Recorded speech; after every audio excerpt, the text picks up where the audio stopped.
I used to believe that family was supposed to be your safe haven, the people who would always have your back no matter what. But 6 years ago, my parents made it painfully clear that I didn't belong. Now at 32, I should feel like I have it all. I'm a successful architect in Boston, engaged to an incredible man named Nathan, and living in a beautiful craftsman-style home that I personally designed and renovated. My career is thriving, and my future looks bright. But then, out of nowhere, my mother called. At first, she acted like nothing had happened, as if she hadn't kicked me out, as if she hadn't abandoned me when I needed her the most. But I knew my mother.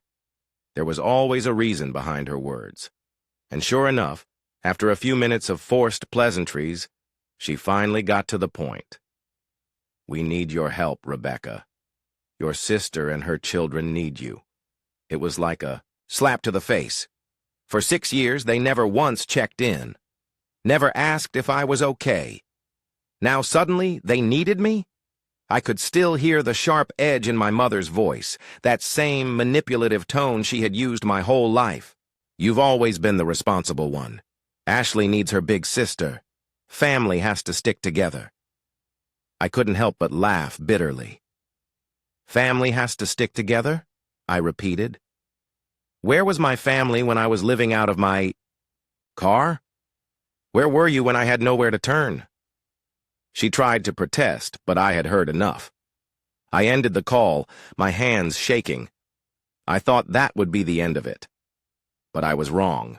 Growing up, it was always clear who the favorite was. Ashley, my younger sister, was the golden child. My parents denied playing favorites, but their actions spoke volumes. When I got straight A's, they barely acknowledged it. When Ashley got a B, they took her out for ice cream to celebrate. I was the responsible one, expected to excel without praise. Ashley was the sensitive one, constantly coddled and excused for her mistakes.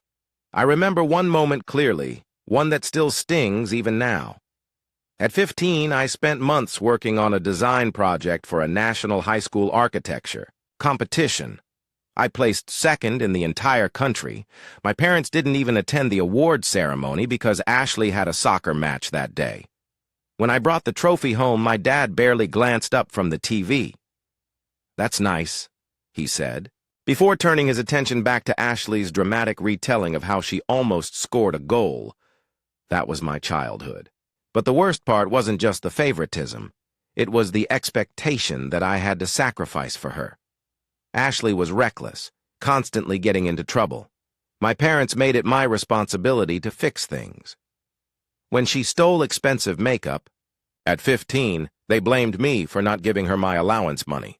When I saved up $3,000 from my part-time job to attend a Columbia University summer program, they took it to pay for car repairs after Ashley crashed her boyfriend's vehicle. They never paid me back. And yet, despite everything, I fought my way into a top architecture program determined to build a future for myself. But then, Ashley got pregnant at 17, and my life came crashing down.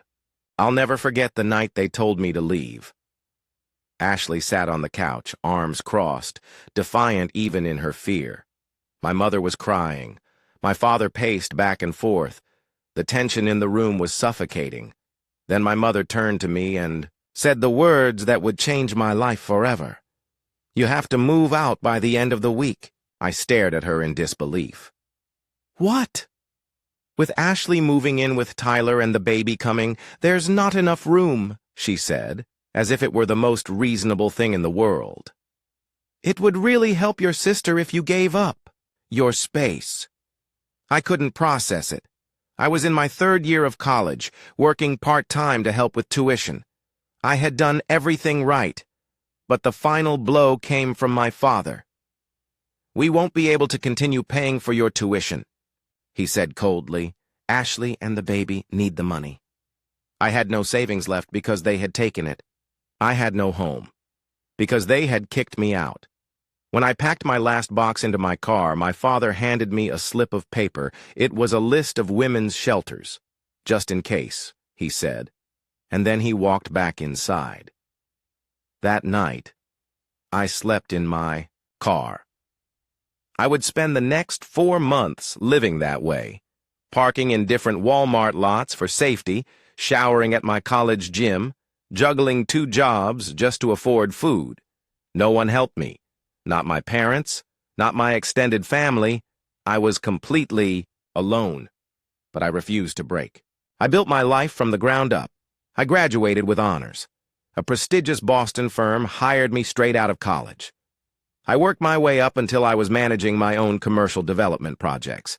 I met Nathan, who loved me in a way my family never had.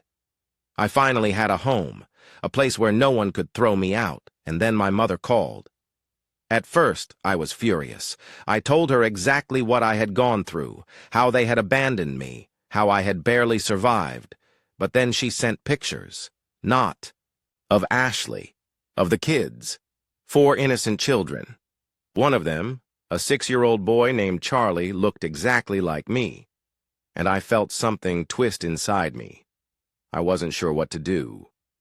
Nathan suggested a compromise, a trust fund for the kids' education, so I could help them without being dragged back into the toxic family dynamic. I was considering it. But then, everything changed. Ashley got into a terrible car accident. She was pregnant again. They had to perform an emergency C-section. The baby was in the NICU, fighting for life.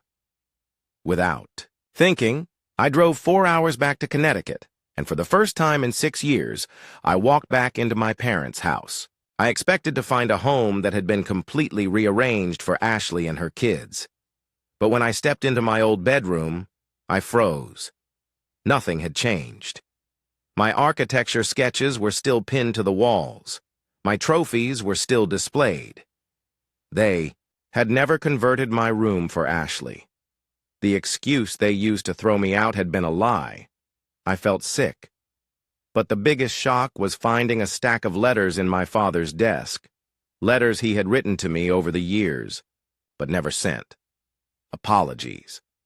Regrets. Admissions of failure. And then, for the first time in my life, I saw my father cry. I didn't move back, but I helped set up therapy for Ashley. I created the trust fund for the kids. I agreed to supervised family therapy sessions, but on my terms. I would never forget what they did to me. But I could decide what I was willing to give. Forgiveness didn't mean forgetting. It meant creating new boundaries and protecting the life I had built. I wouldn't sacrifice myself again, but I would help, on my own terms. Thank you for watching. If you haven't subscribed yet, please do so and hit the notification bell to stay updated with more shocking real-life stories happening around you.